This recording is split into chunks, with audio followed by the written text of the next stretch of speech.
DK Metcalf and Tyler Lockett have been among the best receiving duos in the NFL for the past 3 seasons, but will the Seahawks have a viable third receiving option emerge in 2022? Nick Lee and I are going to be diving in on our latest Blue Friday installment of Locked On Seahawks. You are Locked On Seahawks, your daily Seattle Seahawks podcast. Part of the Locked On Podcast Network, your team every day.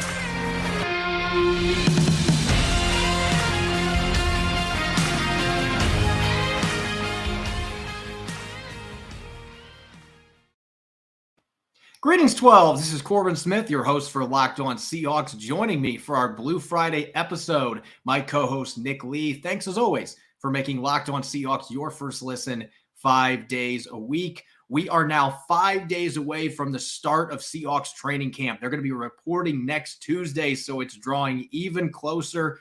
A few more blinks, and the Seahawks will be at the VMAX. So we're going to continue our training camp preview today, checking out receivers as well as cornerbacks.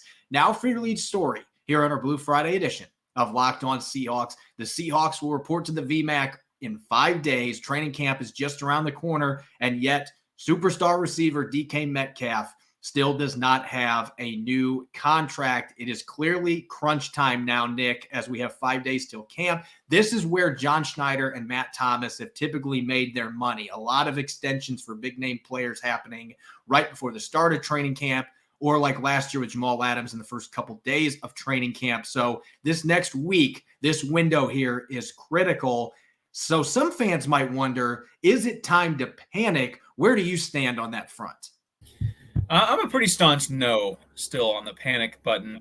If we're talking holdout, fines, he's not coming to camp and he's missed several practices and he's still a no-show for a week or so, then maybe you could start to get worried. And even then, we've seen things get done in time for the season. And the reason why my panic level, I'd say out of 10, 1 out of 10, it's probably out of 2 or 3 right now, is that Jamal Adams one you mentioned last year. August 17th. He was extended, I think it was August 17th of last year. So pretty, far into August. And here we are on July 22nd or 23rd, that still mid to late July window. I know that the training camp's schedule kind of lines up differently a bit every year, but just how late it was last year where they were well into the preseason schedule and preseason routines where they signed Jamal Adams. So that's kind of why I'm still not in panic mode. Obviously, it's not like he hates it here and is demanding a trade and wants out. There's clearly some mutual interest in staying here long term. And he just like Jamal Adams last year, or unfortunately he did get hurt and struggled a bit last year when he was in there. But DK Metcalf doesn't need 3 preseason games if things prolong that much to get into tip top shape. But for me, still, panic level pretty low, especially with how late they extended Jamal Adams last year, and Metcalf now arguably is a bigger superstar. Yeah, I think there's some differences here, obviously, with Metcalf having to get used to having a new quarterback. Now, Geno Smith's the guy. They had a strong rapport last year in the 3 starts that Smith had. So that maybe mitigates that a little bit. But he and Drew Lock have not played much together, if at all. There's been video going around of Metcalf practicing with Smith over the last couple of weeks. Now, we haven't seen anything like that with Drew Lock. That doesn't mean it hasn't happened. But this is certainly a situation where the Seahawks would like to have Metcalf there for the start of training camp, ready to go with a new contract. So I would think that there's a sense of urgency. That being said, I'm pretty low on the panic meter too. I'd say a steady 3 right now for me, just because there are a few other receivers out there, namely Deebo Samuel, trying to get something done with the 49ers. You got to wonder if Metcalf is watching that in the peripheral. He's already watched a number of deals. I'm going to put this chart up here for our YouTube listeners. I'll be reading through the numbers as well. You just look at the amount of orange new contracts that have been given out to receivers this offseason. 6 of the top 7 highest paid receivers in the NFL per year received their contracts in the last 4 months. You got Tyreek Hill coming in at number 1, $30 million per year. That is quarterback money, but that's the way things are changing with this infusion of money coming from the new broadcasting deal. Salary cap's going to keep jumping the next couple of years. Devontae Adams at $28 million. Cooper Kupp, $26.7 million per year. A.J. Brown now with the Eagles, $25 million. Stephon Diggs, $24 million. Terry McLaurin, $23.2 million. All those contracts are new. The ink might not even be dry on those contracts yet. And so you know that DK Metcalf and his agent, you know that they are going to be looking at those contracts and trying to figure out where does Metcalf fit. And he is an elite company when you're looking at his first 3 seasons. He's one of only 5 receivers ever to have 3,100 receiving yards, 29 receiving touchdowns, and over 200 receptions his first 3 seasons. Randy Moss and Jerry Rice are 2 of the other 4 on that list. And I think Odell Beckham is also on that list. It's pretty elite company that we're talking about here. So he has earned big bucks. I still think when you look at those contracts, somewhere in that $25 to $27 million range between where Cooper Kupp and A.J. Brown, his former college teammate at Ole Miss, sit. That is still where I'm expecting that Metcalf is going to get his contract offer. And I still believe, Nick, that this is going to happen in the next 5 to 7 days. I think this next week is going to be crucial. John Schneider, Matt Thomas, they are pros at being able to hammer out these deals at the last minute. This is their window, their sweet spot. And so I think they're going to get it done. Now, if we get a few days into training camp, then I think the panic meter will start to rise a little bit, maybe not too much. I still think this deal gets done. But you get midway through training camp, and of course, those trade rumors that are still out there, they might start to get a little bit more teeth if the Seahawks start to realize we can't get this done at the price we want. But I don't think we're at that point right now. No, and I think I'm assuming the Seahawks have made it pretty clear you're not getting Tyreek Hill money. You're not getting, what Russell Wilson got, a couple contracts ago as a quarterback. It's just insane what the money that they're getting, which is good. It's good for the game. I mean, the game is thriving. But yeah, I agree that in that range, I think there might be some gamesmanship with his old college teammate of Ole Miss and A.J. Brown with the Eagles there. And I think it was 4 years and $100 million for $25 million a year. That might be the starting point of getting it done. And those are pretty. They've been compared their whole careers and probably will be, and they probably compare each other. I think there's some friendly, spirit of competition there between the two, and maybe it'll be as petty as The Price is Right, where I think it was a Francisco Lindor for baseball too when Tatis got his $340 million. Francisco Lindor signed for $341 million. Just that kind of thing where 4 years, $101 million, please. They're just. I could see that being the starting point there is the A.J. Brown, Stephon Diggs, Cooper Kupp range. And we can argue about who's the better receiver there, but that's just what the money is looking at right now. So if I was a betting man, which I'm turning into one, it's not good.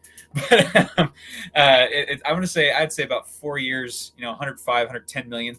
I think that would be a good spot for him. Obviously, he's not going to get Tyreek $30 million a year, but I think he is worth more than the Terry McLaurin a deal. I think right somewhere in between there, obviously. So like a DeAndre Hopkins kind of level deal, 27.2, or Cooper Kupp 26.7. I'm strictly talking the average annual value, something like that. I think that it's a very reasonable for both sides. Obviously, he's a top 7, top 5, arguably receiver in the NFL. What we saw that rankings last week of just how stacked this receiver group is, and Metcalf absolutely belongs on that list and absolutely belongs or deserves to be paid like one.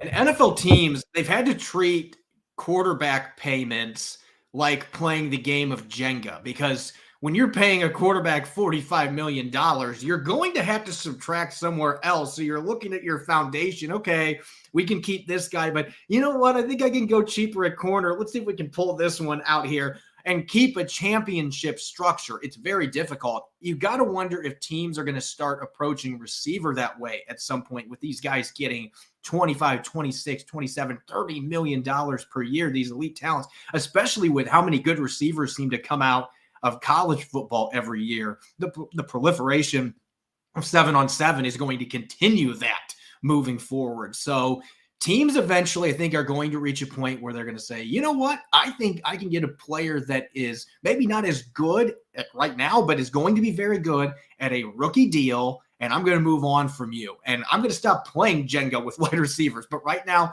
teams are going to not do that. If you get an elite talent like DK Metcalf, who's just 24, I'm advocating for signing him. He needs to be here. You pay your star players. I do think there will come a point, though, and maybe the Titans were a team doing that with A.J. Brown. There are going to be teams saying, you know what? I'm going to say no right now. I'm not paying that kind of money. I don't expect the Seahawks to be one of those teams, though. I anticipate this deal is going to get done in the next 6 or 7 days. Everything's been quiet on this front, which honestly to me is decent news. I think something's getting hammered out behind the scenes, and I anticipate this deal is going to get signed. Speaking of Seattle's receiver group, Metcalf obviously going to be headlining that group. Hopefully is going to be in a Seahawks uniform this year, and they get that long-term deal hashed out. The Seahawks will also have Tyler Lockett, but who's going to emerge as that third receiver? We're going to be checking out the entire receiving group when we come back in the latest installment of our training camp preview. From the people who invented healthy and tasty comes the latest gift to your taste buds. You've probably tried the amazing coconut brownie chunk Built Bar, but guess what? Your friends at Built, they've done it again. They've given coconut brownie chunk the Puffs treatment. That's right, coconut brownie chunk Built Bar, flavor you love, in a deliciously chewy marshmallow covered in 100% real chocolate. It's like a fluffy cloud of coconut brownie goodness, but stop drooling and listen. They are good for you. Low calorie, low sugar, high protein, and all delicious. And they're only here for a limited time. So make sure to go to built.com and make sure you don't miss out. Delicious coconut, rich sweet brownie, creamy marshmallow. Stop fantasizing. Go to built.com to order your box of coconut brownie chunk Built Puffs right now. Visit built.com and use the promo code LOCK15 and get 15% off your order. That's LOCK15 at built.com for 15% off your next order. You're listening to the Blue Friday edition of Locked On Seahawks. I'm your host, Corbin Smith.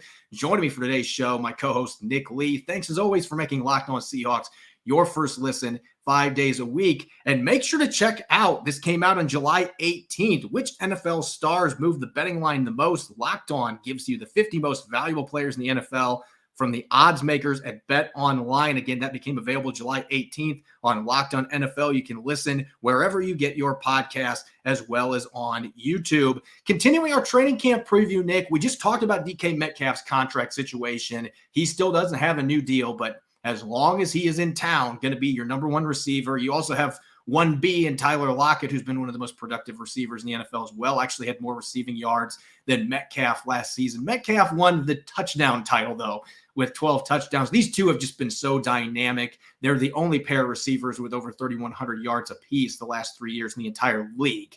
So there's like 6 players in the league that have done that. They're the only teammates on that list. The problem's been, who else is going to be able to step up and catch the football? David Moore is the only receiver in the last 3 years since Metcalf came in the league that's produced at least 400 receiving yards in a season. Doug Baldwin is the last player not named Metcalf or Lockett to eclipse 500. He did that in his final season in 2018.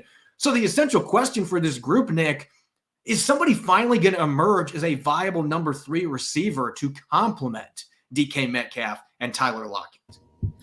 I feel like that's the question we ask a lot in coming into the season. And I'll do you one better on that fun fact. It's been since 2017 since a guy named Paul Richardson got 703 yards that season, since a player not named Metcalf, Lockett, or Baldwin has eclipsed 500 yards. So they've really lacked not just a consistent third receiver, but really any third receiver that they can truly trust and turn the two-headed monster kind of into a three-headed monster. They really have not had that. Of course, we're pretty spoiled here in Seattle with Lockett and Metcalf. I think most, if not all, NFL teams besides Seattle would trade their top 2 for those top 2. I think that's, if you have to package both of those and make them a trade, I don't know an NFL team that would turn that down. For me, the spotlight, the guy that I'm starting to believe in that could be finally that guy, unfortunately just couldn't get it together in his rookie year last year. Had some tough luck, some tough breaks, a concussion, a nagging injury in camp. D. Eskridge. I was a big fan of him out of college. I actually got to see him play in person in college, and he's just a guy that jumps off the page with sub 440 speed. He's got all the traits you want, and a kind of a jitterbug, yak, get him out in space, jet sweeps, pop pass kind of receiver. And those are the guys, especially on a Shane Waldron type offense, especially as you're not tailoring to a quarterback that wants to run the show and doesn't really, and you don't have that quarterback that can really take over a game. You're going to want your quarterback to play a bit more point guard and, to distribute. And you're going to need more than just Lockett and Metcalf to do that if you're going to have any sort of success this year. And D. Eskridge is a guy that has a complementary skill set. I was looking for guys that kind of have, Metcalf's obviously got it all. He's an Avenger. He's a superhero. He's got the speed, the size, the physique, the mentality.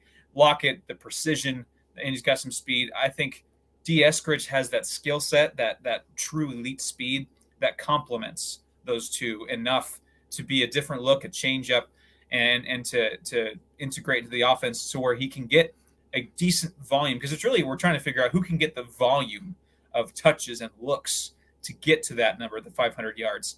And D. Eskridge, I think, has an opportunity to do that since he's a bit of a different receiver, and this offense can evolve such to where he can have that opportunity.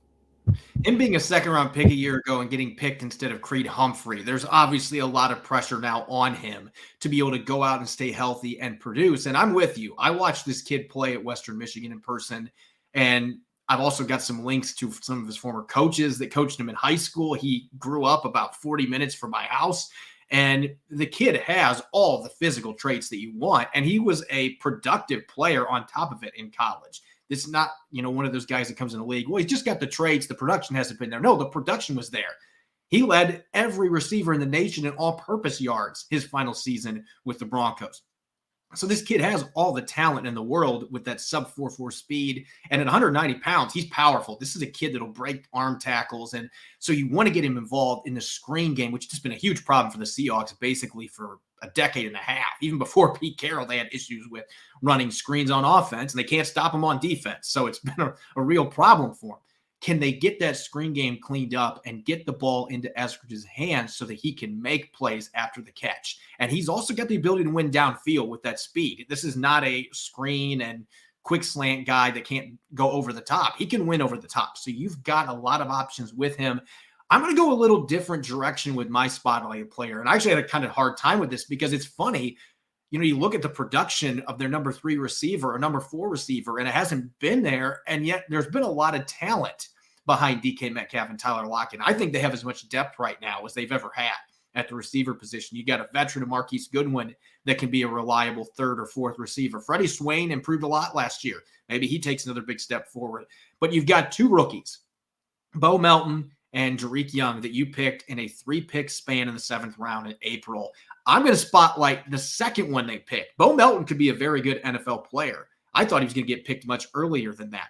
But Jarick the Freak Young, there's just something about him that it intrigues me. Now, he might come into camp and just be completely overwhelmed coming from a Division II school. He might be a guy that needs a year on the practice squad before he's truly ready with the bullets flying in training camp at the NFL level to be able to compete. I don't think that's what's going to happen, though. This kid has really rare size to go with speed. He's 6'3", 222 pounds, ran a 4.44, had a sub 6.9 second 3-cone. So there's a big difference between him and DK Metcalf.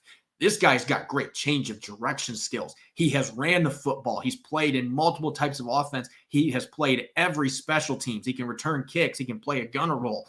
So he just fascinates me. And I really want to see both these 7th round picks, and I think both of them have a legitimate opportunity to make this roster, the back half of that receiving group, especially if they can make an impact on special teams like I think they both are capable of. But Jarick Young, to me, the ceiling is higher even than Bo Melton. I think Melton's got a lot of upside because he hasn't played with good quarterbacks at the college level.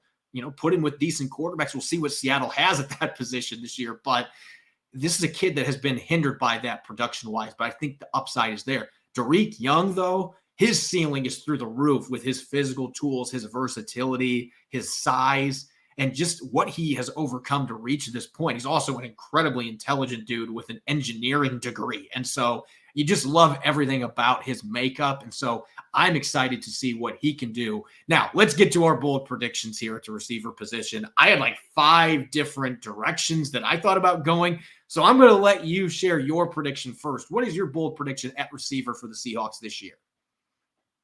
Well, I'm going to stick with kind of my bit for this section. And I'm going to ride the D. Eskridge train until it falls off the track. So we ride to the promised land with it. And I'm going to say he is the first one since Paul Richardson that's not named Baldwin, Lockett, or Metcalf to reach 500 yards. I really think, especially with this offense, I know the quarterback position is a little bit of a question mark, and how many passing yards will there be to go around? But I truly think he has the skill, and this offense could aid in him finally becoming that true third option and reach that 500-yard plateau. There's a number of statistical predictions that I could make here. I could do the conventional and go with Metcalf or Lockett for this particular one, but I'm just going to look at the 53-man roster right now.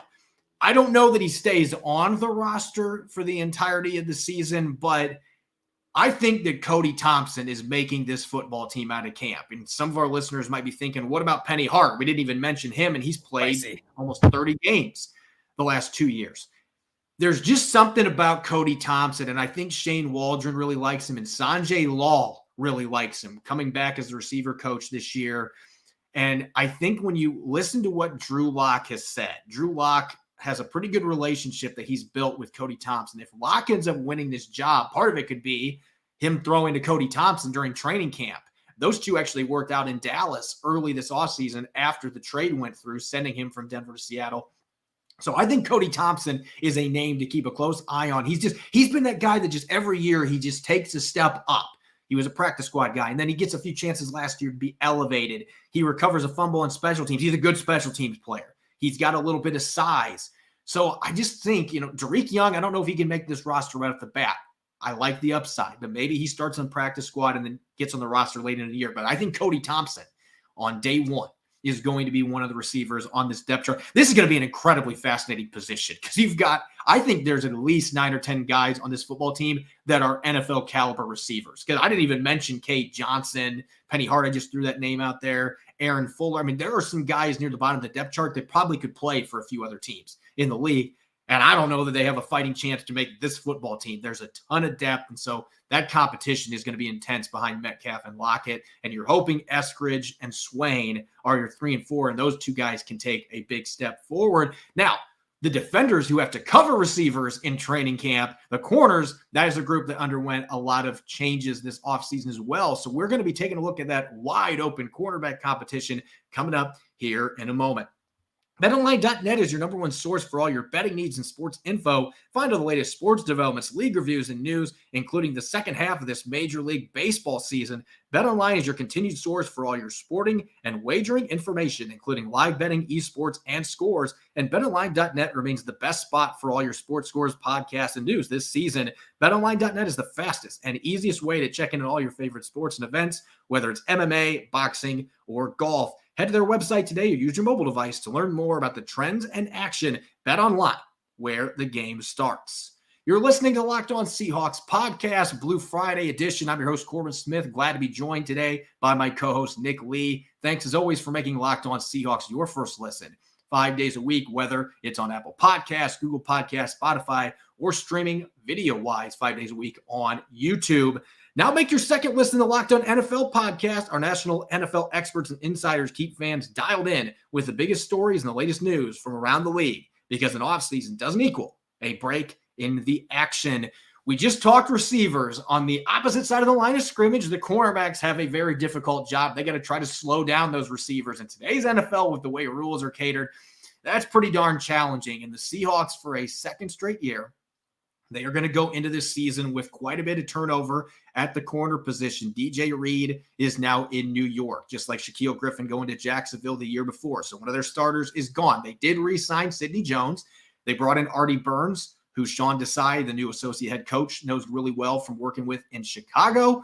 And they used a pair of draft picks on Kobe Bryant and Tariq Woolen in the 4th and 5th round. They're really excited about both of those players.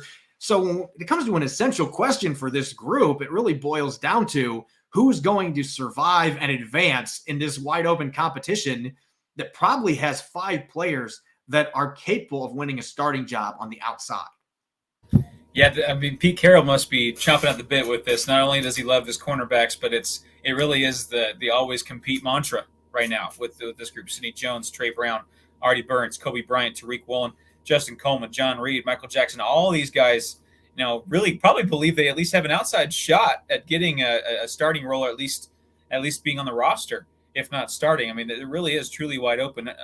Sidney Jones has that pedigree, that draft pedigree. He's had some NFL success. But other than that, Artie Burns too, and Justin Coleman. But there's a lot of unknown, untapped talent there. Guys we've seen a little bit, flash and show themselves as being that good, but injuries or whatever. For me, that guy I'm going to spotlight is Trey Brown. I think that he can be a pretty fine corner, and I think DJ Reed helped usher in this new cornerback era in Seattle with the shorter than they normally traditionally have gone at corner. Trey Brown at 5'10", I forget what DJ Reed was, but he couldn't have been more than that, 5'10", 5'9", or something like that. But he was fierce. He was competitive. He had good ball skills, good instincts. And I think the Seahawks are starting to maybe change their tune a little bit. And Trey Brown is the manifestation of that, drafting him 5'10". And for me, obviously, his season was cut short, which really stunk because I believe that he was on pace, maybe not to be defensive rookie of the year or whatever, but 5 games. And I really like some of the peripheral numbers: 63.3 passer rating and 50% completion percentage allowed and 16 targets. That's very, very solid numbers. Obviously, a smaller sample size, but you can just see the competitiveness. I just like some of the scouting reports you see on him. Things like special teams demon, and it just a guy that he has that, that kind of puts that mantra there, puts out that aura that he's coming and he's fierce and demon-like, I guess, if you want to embrace that notion. But for him to, it's obviously the question of mark of health. Is he going to be healthy enough to truly, from day one, be part of this competition? And that remains to be seen. If he's not starting week 1, my belief is because he's not healthy, not because he can't do it.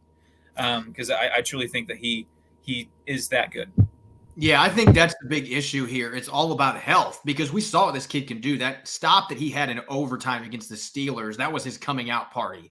And for him to just come up and blow up Ray McCloud, who's pretty good after the catch and is a good special teams player, but stopped him right in his tracks. That was an eye-opening play. And then we saw him have a couple really nice starts. Then, unfortunately, gets the patellar tendon injury against the Cardinals. The season's over, and that's such a tough injury for any NFL player to come back from. It's ruined many a career. More guys are coming back successfully now, but it's still an injury that's tough to come back from. He might be on the PUP list when the Seahawks open camp next week. And who knows how long he'll be on that before he's cleared to be able to go out and actually participate in practice. So he might not be able to compete on day 1. I know somebody that will be able to, though, and that is Coby Bryant coming from Cincinnati. And I've talked him up a lot on this podcast just because he's a playmaker. And at Cincinnati, he had 9 interceptions, nearly 30 pass breakups in the last 4 years for the Bearcats. And Ahmad Gardner was on the other side the last 3 years. And opponents didn't want to throw to Sauce Gardner, a top 5 draft pick for the Jets. And understandably, they didn't want to throw him. So they attacked Coby Bryant, and they paid for it most of the time. This is a guy that doesn't have the greatest athletic traits. He was in the 8th percentile in the 3-cone drill, for example. That is not good.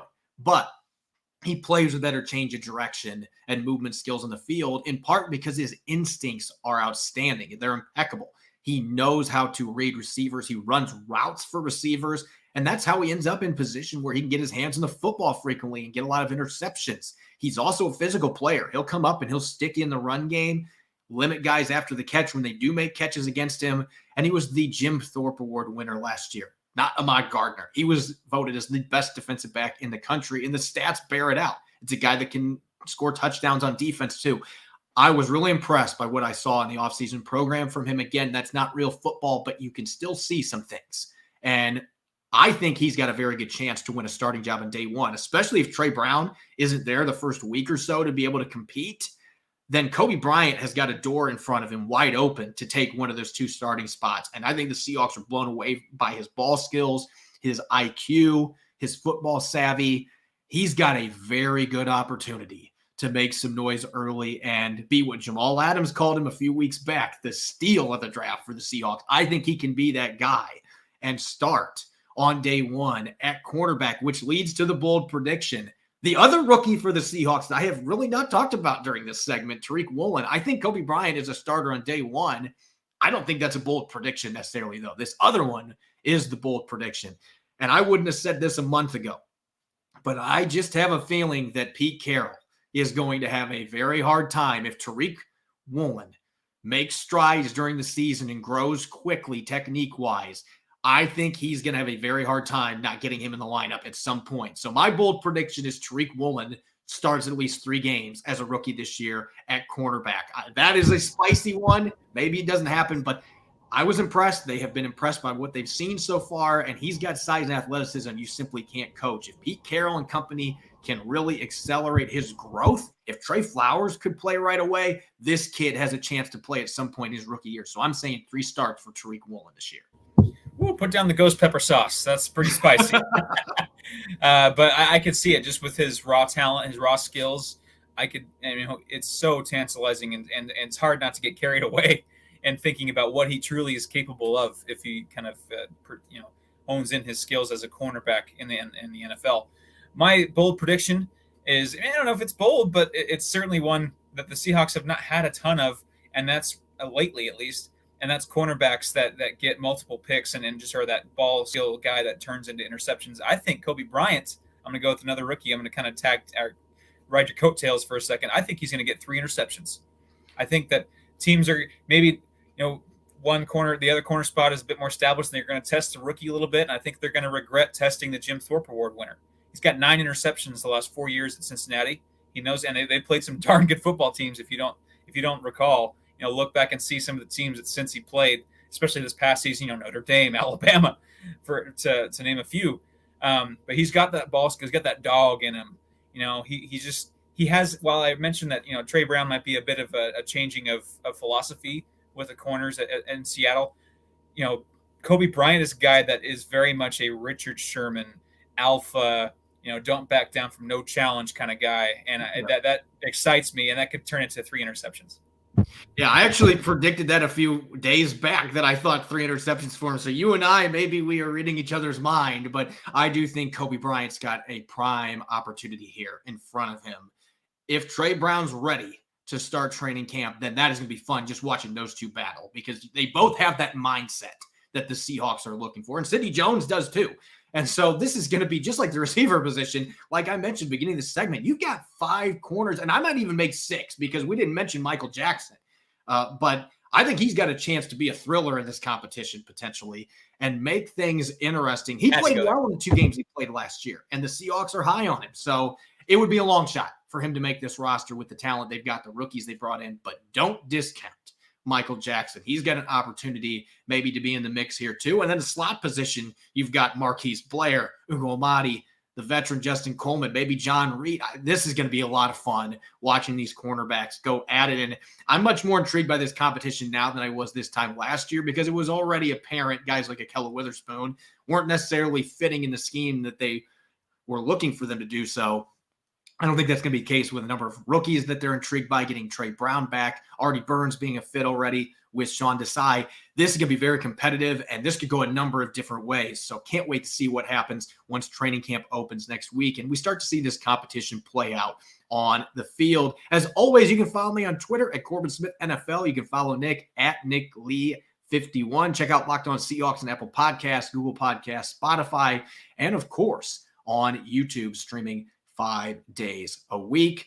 Coming up next week on Monday, Rob Rang and I are going to continue our training camp preview. We're going to wrap things up position-wise with tight ends and edge rushers. Enjoy your weekend. We'll see you then. Go Hawks.